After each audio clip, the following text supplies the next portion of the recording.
Siya ang nagsalita, ikaw ang Eto pa! Saan ka pa? Maraming salamat sa lahat ng mga Ameramol channel subscribers, Luzon, Visayas, Mindanao, mga kapwa Kauragon, mga Bicolano, ang lahat ng mga nasa Hong Kong, South Korea, Thailand, nakarating na kami ng Thailand bigla, Vietnam, Japan, Ate Lolita Di Diyos Katsuki, Lani Chulenko Michelle dyan sa US, at si Marietta Green. Hello Marietta, I miss you. Kailan ang huling conversation natin? Uuwi ka ngayong June ba or something? Let me know ha. And of course, ang mga kaibigan natin sa Connecticut, sa San Francisco, and sa Australia, Middle East, yung mga nasa Middle East na laging nag-iintay ng mga balita natin, lalo ng mga ka-18 at kamahaliman natin. Ako, abangan nyo ang mga susunod natin ano dyan. And of course, yung mga taga-Europe, London, hello. This time, eto, masarap to. Mga fans naman ng ano natin dito, mga fans naman ni na Andrea Brillantes, at saka ni Kiko, yung kanyang boyfriend, si Richie Rivero, at saka si Juliana. Juliana pala. Ang luma ako. Juliana. Hi Juliana Palermo. Friend ko yan ha. Juliana Gomez. Kasi nga, mga nakaraang, mga last week ng April. Last week ng April daw talaga. Pinag-usapan ang, kasi di ba may ongoing may ongoing na series itong si Blythe or si Andrea. May ongoing series siya sa TV5 na ano nga ba yun doon? A Secret in Prague. Kasama niya dito si Enrique Hill. Kaya lang napansin ng mga tagahanga, casuals ang tawag, netizens, influencers, etc. na bakit daw nung sa kasagsagan ng promo nung series nga na pinag-uusapan natin nasa TV5 na papanood, parang biglang nawala rin sa eksena yung napabalitang jowa ni Andrea. Kasi nga naman, anong tawag dito? Ang dami-daming mga nagsasabi na break na, ano lang yan, etc. etc. May mga ganon. In short, parang sinasabi nila na wala lang.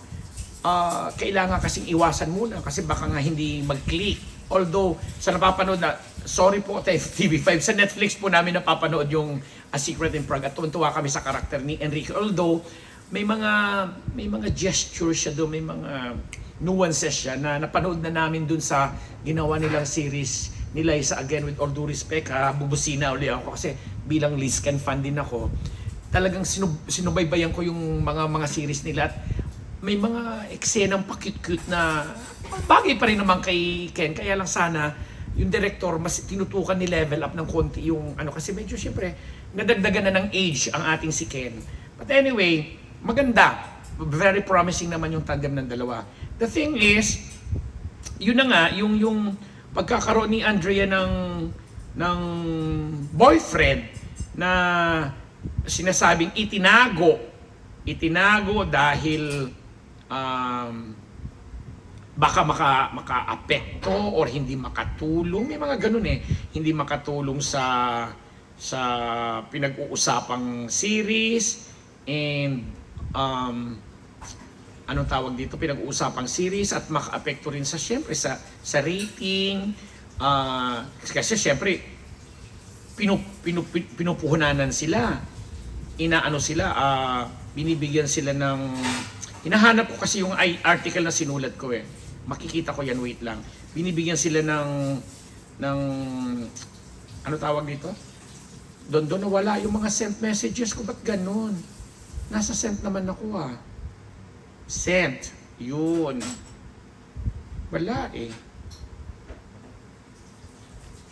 Binibigyan sila ng pagkakataon na from being a kapamilya artist, binibigyan sila ng pagkakataon na tangkilikin din ng mga bagong sibol na mga manonood habang naghuhugas si Mar at ang ingay-ingay. naririnig ko yung mga kalampagan ng mga plato, mga baso, mga kutsara. Pati yung paglagaslas ng tubig. Nakakaloka. But anyway, alam mo, nakakatulong yan para kunwari nagbe-break tayo rito. But hindi ko talaga makita yung article na yon na ay nako, wala na rin sa may ano ba ako? Kasi nga, yung ang kanyang jowa na si Francesco, si Kiko, ay sinasabing hindi naman talaga sila tuluyang nag-break. Kasi, kumbaga, behind the scene lang siya, andyan nakaalalay, nakasuporta. In fact, doon nga sa isang game ng PBA kung saan naimbitahan si Andrea na mag-promote ng Secret in Prague, sayaw-sayaw siya doon, ganyan-ganyan, sa halftime ng PBA sa Araneta, mga last week ng April. Supposedly, dapat magtatagpo sila, magkukursa ang landas nila muli ni Richie Rivero, yung kanyang ex-boyfriend. Na ang girlfriend naman ngayon ay si Juliana Gomez, na talagang harap-harapan na rin in public, talagang nagkikis, nagyayakapan. Hindi ko lang alam kung, syempre may permiso na siguro yun ni Congressman Goma at saka ni Mayor Lucy Torres, no? Na sa PBA game na nabanggit, parang sinadya ng mga nagpapatakbo ng PBA at saka yung mga nag-iimbita ng guest na talagang mag-iwasan kasi first game yata yung koponan ni ni Richie. Tapos halftime naman na magpe-perform supposedly si Andrea.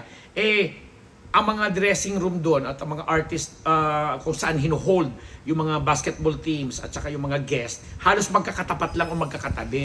So parang sabi nung source natin sa PBA, parang sinadya na iiwas. Kasi nga naman, parang, di ba, to avoid conflict siguro or mga intriga pa, parang pinauna ng pinalis. Kasi parang in-inform din yata si Richie na nasa katabing room lang si Andrea or something. Siyempre bilang nagkaroon sila ng hindi magandang paghihiwalay, sabihin na natin na isang paghihiwalay na masalimuot, makontrobersya, maintriga. Kasi nga, di ba, hanggang ngayon nakatatak pa rin sa utak ng mga tao yung pagiging hindi naglalaba, marumi, mabaho. May mga ganong description kay Richie Rivero And si Andrea naman, alam natin na sinasabi rin ng iba na malandi, nakikitulog sa kondo ng boyfriend, mga ganong-ganon. But anyway, hindi yan ang pinag-uusapan nito, kundi yung supposedly pagkakataon na magkakaharap sila o magkakasalubong na naiwasan. And in fact, isang source din ang nagkukwento na during that same time, ay nandoon din mismo sa game na yon si Kiko nga, si Francesco, yung boyfriend ni Andrea. Kaya lang, since parang may clause nga na hindi siya pwedeng makita in public na nakasama si Andrea dahil sa promotion at dahil sa ongoing na series sa TV5. So, yung tao yata parang nag-iintay na lang sa labas or sa sasakyan. So, mga ganong kwento. So, kanya-kanyang version, kanya-kanyang mga spekulasyon. Pero, ang showbiz talaga, parang sabi natin, parang politika, parang sa sports, nangyayari yan mga tao rin yan na pag minarinig, lalo ngayon sa panahon ngayon, lahat posible. May makapag-grab lang ng picture dyan, may makapag-video lang dyan, pagmumula na ng intriga, blown out of proportion na yung totoong nangyayari dapat, di ba? So, basta dito sa Unbearable Channel, pinipresent natin yan sa inyo, at least in the most objective manner or in the most objective way na maiintindihan ng mga panig-panig na nangyayari talaga ang mga ganyang bagay. At kung nag-iiwasan man, wala tayong magagawa doon. Kasi nga, may mga dapat siguro talagang iwasan. At tanging panahon, sabi nga pa ulit-ulit na cliche ng tinatawag na time is the ultimate truth teller or tagapaghilom ng kung anumang mga sugat dyan. Hintayin na lang natin yung panahon ang magsabi. O, di ba? Pero panahon ngayon, panahon ni Ambet Nabu sa Unbearable Channel. Maraming salamat! Correct.